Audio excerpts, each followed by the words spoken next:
Hey, BNN viewers. A huge thank you to all of you for being here today. Your support is truly appreciated. If you're enjoying the video, please hit that like button, share with your friends, and don't forget to subscribe for more amazing content. The moment she said, "If you were obedient, life would be easier," it felt like a dagger wrapped in a velvet glove. Her condescending smile as she folded laundry, meticulously arranging my clothes into neat piles, was not just an act of domesticity.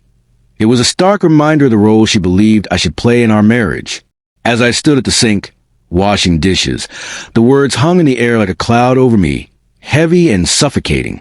I had learned over 5 years of marriage that reacting too quickly would lead to longer arguments. So I nodded instead, suppressing the turmoil rising within me. But this time was different. Perhaps it was a casual way she spoke, comparing me to a disobedient child, or the accumulation of countless moments where my voice had been drowned out by her decisions. I took a breath, feeling the weight of my own identity pressing against me. "I'm your husband, not your son," I finally said, my voice steadier than I anticipated. Her hands froze mid-motion, and I could see the disbelief wash over her face. "Excuse me." The sharpness in her tone cut through the air. "You talk to me like I'm someone you need to train, not someone you love." Her laughter rang out, a sound that cut deeper than any insult, echoing the years of dismissive comments I had endured. "Don't be dramatic. I'm just trying to help you become a better person. Why are you always so sensitive?" I turned back to the dishes, the water sloshing as my mind raced. Every decision I made was questioned. Every achievement I celebrated minimized. I had slowly faded into a version of myself that caused the least conflict, a shadow of the man I once was. My mother's voice echoed in my mind, reminding me that men need guidance.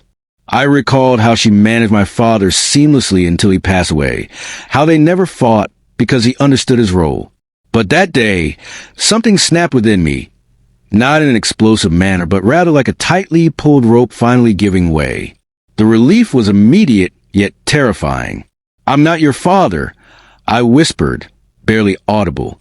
"What was that?" Her tone sharpened, and I faced her, heart racing. "I'm not your father, and you're turning into your mother." The fury that erupted in her eyes was unlike anything I had ever witnessed. "How dare you? After everything I've done for you. I've sacrificed my dreams to build this life." But I was already mentally retreating, no longer trapped in her familiar tactics. "We need to talk about our relationship," I asserted. "This isn't healthy. There's nothing to discuss." "You're being ungrateful and childish," she spat back, storming out of the kitchen, leaving me alone with my thoughts. That night, as I lay beside her sleeping form, I replayed years of subtle control and manipulation. The separate bank account she insisted on maintaining for organization. The friendships that slowly faded because she found flaws in everyone I cared about, and the career opportunities one declined because she deemed them destabilizing. In my quest to avoid conflict, I had allowed myself to become a passenger in my own life. The comparison to her father illuminated everything. I wasn't her partner. I was a project to mold. As dawn broke, clarity washed over me. If obedience made life easier, then I would create my own easier life. Not through submission, but by walking away. The path ahead was uncertain, but for the first time in years, it would belong to me. In the days that followed our kitchen confrontation, life took on an eerily normal facade. We moved around each other like pieces in a practice choreography, but the undercurrent had shifted. I began to see the patterns I've been blind to for years. She casually monitored my phone, glancing at notifications as she passed by, feigning curiosity. "Who's texting you so late?" she would say, her smile never reaching her eyes. My passwords were our passwords because couples shouldn't have secrets, and even my clothing choices came under her scrutiny disguised as helpful suggestions. I made one final attempt at honest communication over dinner. "I feel like I've lost myself in this marriage," I said carefully. "We need to find a balance where both our needs matter." Her fork paused midway to her mouth. "Is this still about what I said? You're really dragging this out." "Fine. I apologize if my wording hurt your feelings. But you know I only want what's best for us," she replied with practiced sincerity. "For us or for you?" The question slipped out before I could stop it. Her expression hardened. If you can't tell the difference, that's concerning. Everything I do is for our future. Someone has to think long term. The conversation spiraled back into familiar territory. My shortcomings, her sacrifices, her father's marriage where compromise was the key. Somehow, by the end, I found myself apologizing for being ungrateful. The following day, I took a step I had been contemplating for weeks. I scheduled a therapy appointment during my lunch break, hiding my decision from everyone. What you're describing sounds like emotional control, the therapist said gently after I outlined the dynamics of my marriage. Healthy relationships involve mutual respect and autonomy. She's not abusive. I protested weakly. She never yells or threatens me. Control doesn't always look like anger, the therapist replied. Sometimes it's presented as love, as protection, as knowing what's best. I left that office with a mix of validation and grief, clutching a recommended reading list that felt like a lifeline. I devoured books on emotional manipulation and codependency in secret, hiding them in my gym locker. Each page was like holding a mirror to my life, reflecting the truths I had long ignored. That weekend, while she visited her mother, I meticulously went through our financial documents, creating spreadsheets of our assets and expenses. I researched apartments in a nearby city, calculating what I could afford alone. Every concrete step felt both exhilarating and terrifying. When she returned, she brought her mother's criticism with her. Mom thinks you've been distant lately. She says I need to pay more attention to your moods before they become a problem. Her statement aligned perfectly with the triangulation tactics I had read about, almost making me laugh. Instead, I replied, I'd prefer if you didn't discuss our marriage with your mother. We're just concerned about you, she said with feigned sincerity. Maybe you should talk to someone. You haven't been yourself lately. The irony was palpable, given my recent secret therapy appointment, but her concern wasn't for my well-being. It was about the disruption in my compliance. That night, as she slept, I made my final decision. The controlled life she promised had become a prison. I would rather face uncertainty alone than live a life devoid of agency. Planning my exit required precision and patience.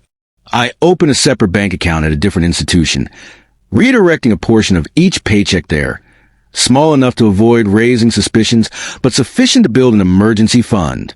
I scanned important documents while she was out with friends and stored them securely online. Each small step was a quiet declaration of independence. What surprised me most during this phase was how my perspective began to shift. I stood taller, spoke more confidently at work. A colleague even commented on the change. Whatever you're doing, keep it up.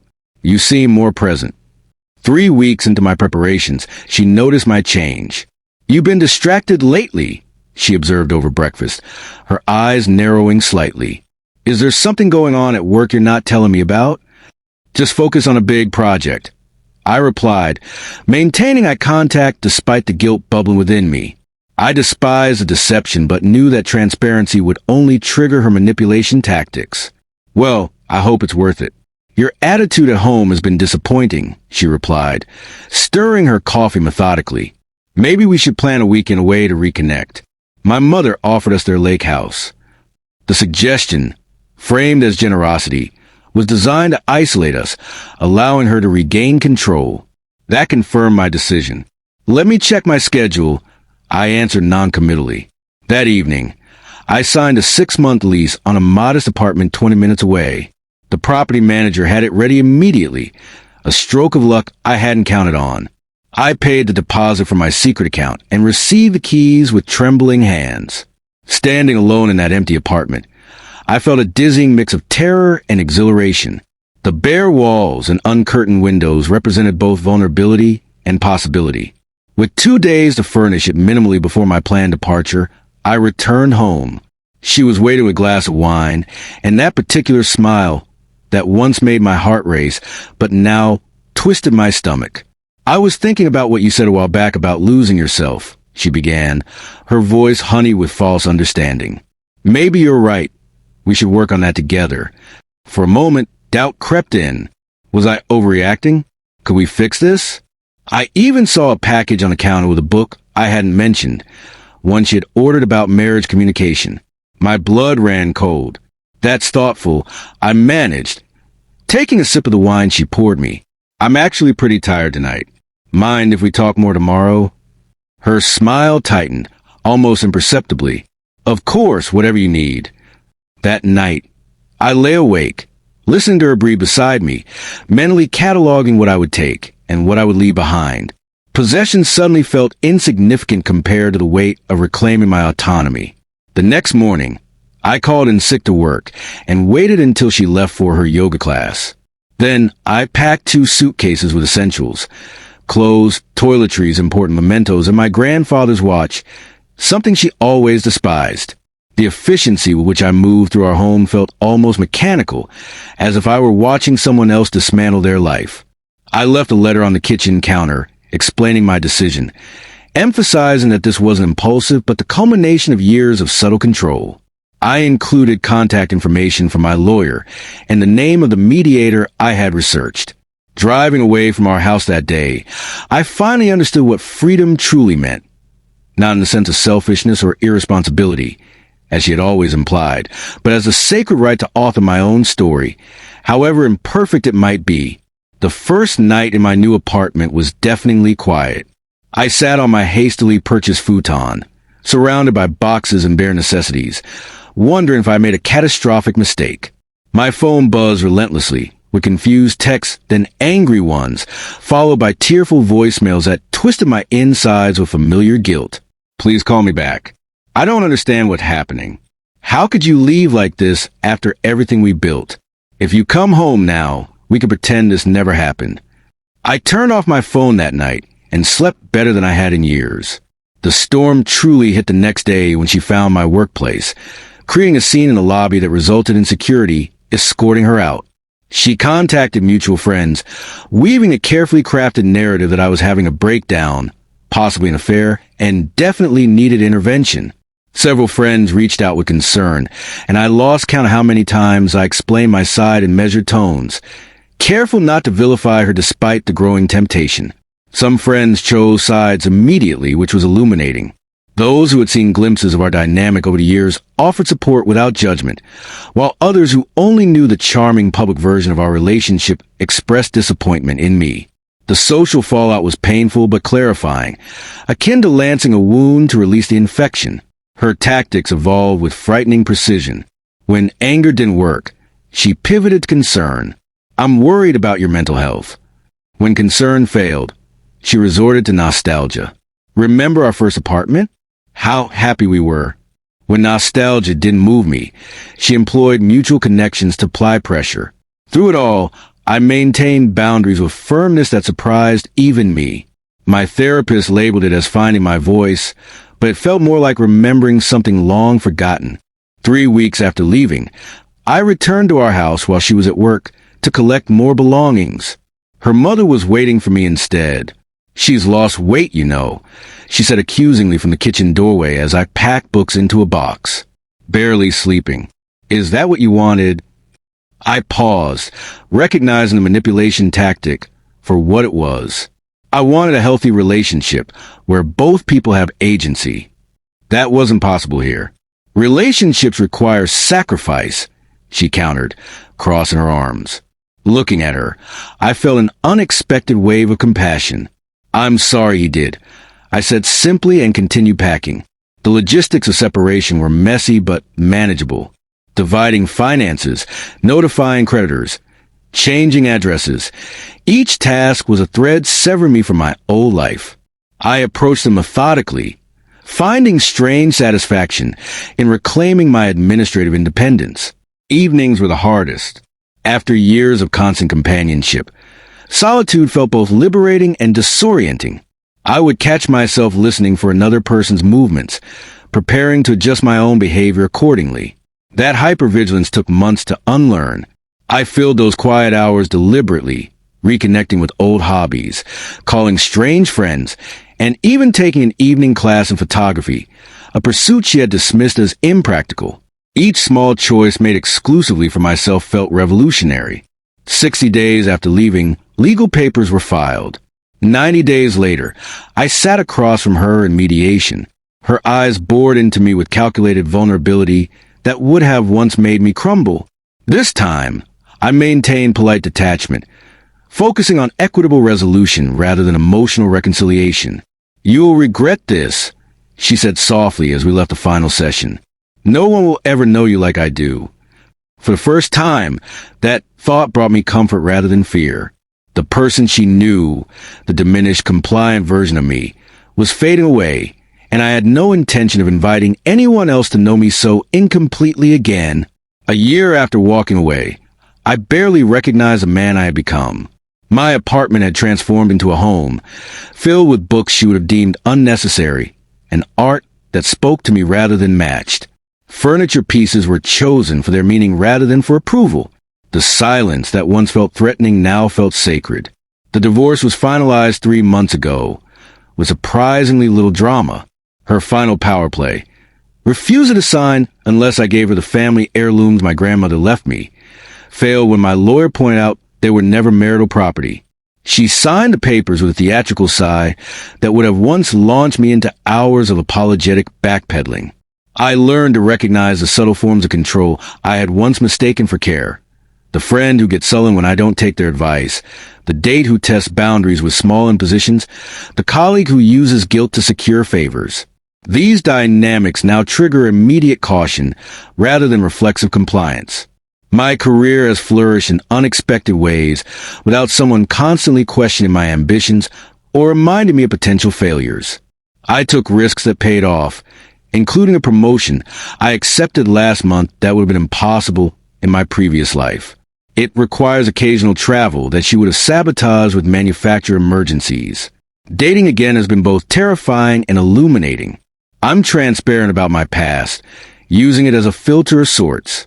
Some potential partners see my boundaries as challenges to overcome, and they don't get second dates. Others respect them implicitly, understanding that healthy love makes room for individuality. I'm in no rush to commit, but I'm no longer afraid of connection either. The most profound change has been internal. I now recognize my own value, separate from others' assessments of it. Decision-making, once paralyzed by anticipatory anxiety about a reaction, has become straightforward. I ask myself, what do I want? What serves my well-being? These questions guide me without the burden of shame they once carried. Yesterday, I encountered her unexpectedly at a mutual friend's gathering. She's dating someone new, a quiet man who watches her constantly for cues on how to behave. Our eyes met briefly across the room, and I saw a flicker of the old manipulative warmth, an invitation to engage in familiar patterns.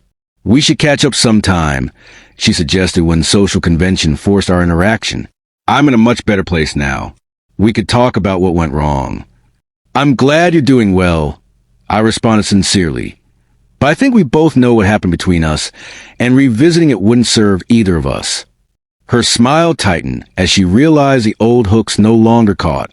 "You've changed," she observed, her voice sharp with accusation. "Yes," I agreed simply. That was the point. Walking home afterward, I reflected on her parting words, the same ones that had once catalyzed my departure. "If you were obedient, life would be easier." She was right in a way. Obedience does make some things easier. Decisions are made for you. Responsibility is diminished, and the path is clear, albeit narrow. Yet the ease she offered came at the cost of my identity, my agency, and my very self. The difficulty I chose instead, the uncertainty, the solitude, the challenges of full autonomy, has brought a deeper ease that compliance never could. The profound relief of living authentically is something I cherish. My life now isn't perfect. Some days are lonely, and some decisions lead to mistakes I must own completely. But even on the hardest days, I wake up as myself, answering to my own conscience rather than another's control. And that freedom, however demanding, is the easiest thing I've ever known.